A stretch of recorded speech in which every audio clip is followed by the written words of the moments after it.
എന്തായാലും ശബരിമല സ്വർണ്ണക്കൊള്ളയിൽ വിവരങ്ങൾ ചോദിച്ചറിയാൻ നടൻ ജയറാമിന് സമൻസ് അയച്ച ഇ ഡി അടുത്ത ചൊവ്വാഴ്ച ഹാജരാകാനാണ് നിർദ്ദേശം. അതേസമയം കട്ടളപ്പാളികളുടെ സാമ്പിളുകൾ വീണ്ടും ശാസ്ത്രീയ പരിശോധനയ്ക്ക് അയക്കാനുള്ള നടപടി പ്രത്യേക അന്വേഷണ സംഘം ആരംഭിക്കും.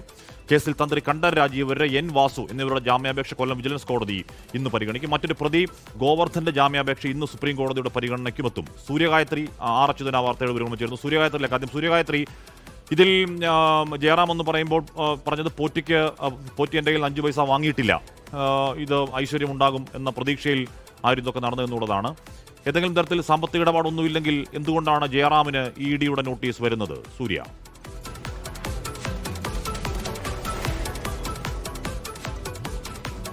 ഇതുമായി സാമ്പത്തിക ഇടപാട് എന്തെങ്കിലും നടന്നിട്ടുണ്ടോ എന്ന് പരിശോധിക്കാൻ തന്നെയാണ് ഇപ്പോൾ ഇ ഡി സമൻസ് ജയറാമിന് അയച്ചിരിക്കുന്നത്. അത് സംബന്ധിച്ച് വിശദമായിട്ടുള്ള ഒരു പരിശോധന നടത്താനാണ് ഇ ഡിയുടെ തീരുമാനം എന്നുള്ളതാണ് ഈ ഘട്ടത്തിൽ മനസ്സിലാക്കേണ്ടത്. ഇതിന്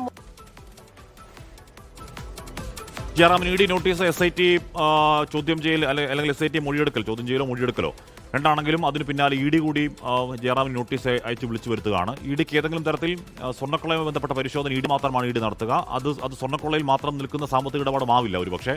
അപ്പോൾ എന്തുകൊണ്ടാണ് ജയറാമിന് ഇ ഡി സമൻസ് അയക്കുന്നത്? എന്താണ് ഇ ഡിയിൽ നിന്ന് ഇപ്പോൾ ഈ മറ്റു ചില അവ്യക്തങ്ങളൊക്കെ നിൽക്കുന്നുണ്ടെങ്കിലും ഏതെങ്കിലും തരത്തിൽ സാമ്പത്തിക ഇടപാടിൻ്റെ ആരോപണം SITയും ജയറാമിനെതിരെ ഉന്നയിക്കുന്നില്ല. അപ്പോൾ എന്തുകൊണ്ടാണ് ഇ ഡി സമൻസ് അയക്കുന്നത് എന്ന കാര്യം ഇപ്പോഴും നമുക്ക് വ്യക്തമല്ല. സൂര്യഗായത്രി, ഉറപ്പായും എന്തോ ചില ഇടപാടുകൾ സംശയിക്കുന്നതുകൊണ്ടാണല്ലോ ഇ ഡി സമൻസ്? തീർച്ചയായിട്ടും അങ്ങനെ എന്തെങ്കിലും ഇടപാടുകൾ നടന്നിട്ടുണ്ടോ എന്നത് സംബന്ധിച്ച് വിശദമായിട്ടുള്ള അന്വേഷണം നടത്താൻ തന്നെയാണ് ഇ ഡി ഇപ്പോൾ തീരുമാനിച്ചിരിക്കുന്നത് എന്ന് വേണം മനസ്സിലാക്കാൻ. അതുകൊണ്ട് തന്നെയാണ് ശബരിമല സ്വർണ്ണക്കൊള്ളയിൽ നടൻ ജയറാമിന് ഇപ്പോൾ സമൻസ് അയച്ചിരിക്കുന്നത്. എന്തെങ്കിലും അത്തരത്തിൽ സാമ്പത്തിക ഇടപാടുകൾ നടന്നിട്ടുണ്ടോ എന്നത് സംബന്ധിച്ചൊക്കെ വിശദമായിട്ടുള്ള പരിശോധന നടന്നിട്ടുണ്ട്. പ്രത്യേകിച്ച് ഈ പല ജയറാമിനൊപ്പം പോറ്റി ഉൾപ്പെടെയുള്ളവർ നിൽക്കുന്ന പല ദൃശ്യങ്ങളും പുറത്തു വന്നതോടുകൂടിയാണ് ഈ കേസുമായി ബന്ധപ്പെട്ട ജയറാമിന്റെ പേര് കൂടി പല സ്ഥലങ്ങളിലും കേട്ടു തുടങ്ങിയത്. അത് എന്തായാലും അതിൽ വ്യക്തമായിട്ടുള്ള ഒരു പരിശോധന നടത്താൻ ഇപ്പോൾ ഇ ഡി തീരുമാനിച്ചിരിക്കുന്നു. അതിന്റെ വിവരങ്ങൾ ജയറാമിൽ നിന്ന് ചോദിച്ചറിയാൻ വേണ്ടിയിട്ട് തന്നെയാണ് ജയറാമിന് സമൻസ് ഇപ്പോൾ അയച്ചിരിക്കുന്നത് എന്ന് തന്നെ മനസ്സിലാക്കാം. അടുത്ത ചൊവ്വാഴ്ച ഹാജരാകാനാണ് നിർദ്ദേശം നൽകിയിരിക്കുന്നത്. കൃത്യമായിട്ട് ഈ കേസുമായി ബന്ധപ്പെട്ടും ഇതിൽ പറഞ്ഞിരിക്കുന്ന പോറ്റി ഉൾപ്പെടെയുള്ളവരുമായിട്ടും ജയറാമിന് ഏതെങ്കിലും തരത്തിൽ ബന്ധമുണ്ടോ എന്നടക്കമുള്ള കാര്യങ്ങളിൽ വിശദമായിട്ടുള്ള ഒരു ചോദ്യം ചെയ്യൽ ഒരുപക്ഷെ ഉണ്ടാകുമെന്നുള്ളത് തന്നെയാണ് മനസ്സിലാക്കുന്നത്. അതുകൂടാതെ തന്നെ അതേസമയം ഈ കട്ടളപ്പാളികളുടെ സാമ്പിളുകൾ ഉൾപ്പെടെ അത് വീണ്ടും ശാസ്ത്രീയ പരിശോധനയ്ക്ക് അയക്കാനുള്ള നടപടി അത് പ്രത്യേക അന്വേഷണ സംഘം ആരംഭിച്ചു എന്നുള്ളതാണ്. ആ പരിശോധന ഒന്നുകൂടി ശാസ്ത്രീയമായിട്ട് അത് ഒന്നുകൂടി നടത്തുന്നതിന് വേണ്ടിയിട്ടുള്ള നടപടികളിലേക്ക് അന്വേഷണ സംഘം കടക്കുന്നു. അതുകൂടാതെ മറ്റൊരു പ്രധാനപ്പെട്ട കാര്യം ഇതുമായി ബന്ധപ്പെട്ട് ഇന്നിപ്പോൾ തന്ത്രി കണ്ഠർ രാജീവർ അതുപോലെ എൻ വാസു എന്നിവരുടെ ജാമ്യാപേക്ഷ കൊല്ലം വിജിലൻസ് കോടതി പരിഗണിക്കുമെന്നുള്ളതാണ്. കഴിഞ്ഞ ദിവസം കണ്ഠർ രാജീവരുടെ ജാമ്യാപേക്ഷയിൽ വാദമുണ്ടായിരുന്നു. പ്രതിഭാഗത്തിന്റെ വാദം ഇതിനോടകം തന്നെ പൂർത്തിയായ സാഹചര്യത്തിൽ ഇന്നിപ്പോൾ പ്രോസിക്യൂഷന്റെ വാദമാണ് കോടതിയിൽ നടക്കുക. തന്ത്രിക്ക് നിലവിലെ സാഹചര്യത്തിൽ ജാമ്യം അനുവദിക്കരുത് എന്നുള്ളത്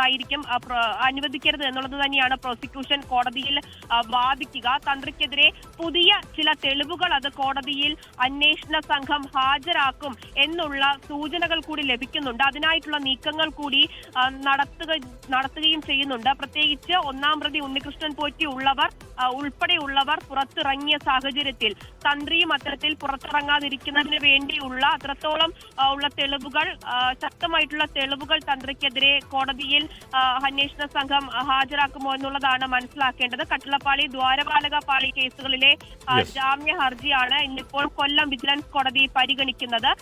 എൻ വാസുവിന്റെ ജാമ്യാപേക്ഷയും പരിഗണിക്കുന്നുണ്ട്. എൻ വാസു ദ്വാരപാലക പാളി കേസിൽ മാത്രമാണ് വാസു പ്രതിയായിട്ടുള്ളത്. 90 ദിവസത്തെ റിമാൻഡ് കാലാവധി പൂർത്തിയാക്കിയ സാഹചര്യത്തിലാണ് വാസു സ്വാഭാവിക ജാമ്യത്തിന് അപേക്ഷ നൽകിയത്. ഓക്കെ, സൂര്യഗായത്രിയാണ് വാർത്തയുടെ വിവരങ്ങൾ നൽകിയത്. തന്ത്രിക്കെതിരെ എന്ത് തെളിവുകൾ ഹാജരാക്കിയെന്ന് പറഞ്ഞാലും ഒന്നാം പ്രതി പോറ്റി ജാമ്യം കിട്ടി പുറത്തു പോകുന്നു, ബാക്കി പ്രതികൾക്കൊക്കെ കോടതിയിൽ വാദിക്കാൻ ഏറ്റവും പ്രധാനപ്പെട്ട വാദമാണ്. ഒന്നാം പ്രതി ജാമ്യം കിട്ടിപ്പോയി പിന്നെ ഞങ്ങളെന്തിനാ എന്ന് സ്വാഭാവികമായ ഒരു വാദം ഉണ്ടാവും. തന്ത്രിക്കെതിരെ എന്താണ് SIT കൊണ്ടുവരാൻ പോകുന്ന പുതിയ തെളിവുകളെന്ന് കാത്തിരുന്ന് കാണുകയും ചെയ്യാം. ലോകത്തെവിടെയായാലും ഏത് സമയത്തും 24 വാർത്തകളും ഓഗ്മെന്റഡ് റിയാലിറ്റി പാക്കേജുകളും എക്സ്പ്ലെയിനറുകളും വിശദമായി കാണാൻ ഞങ്ങളുടെ യൂട്യൂബ് ചാനൽ നിങ്ങൾക്ക് സബ്സ്ക്രൈബ് ചെയ്യാം.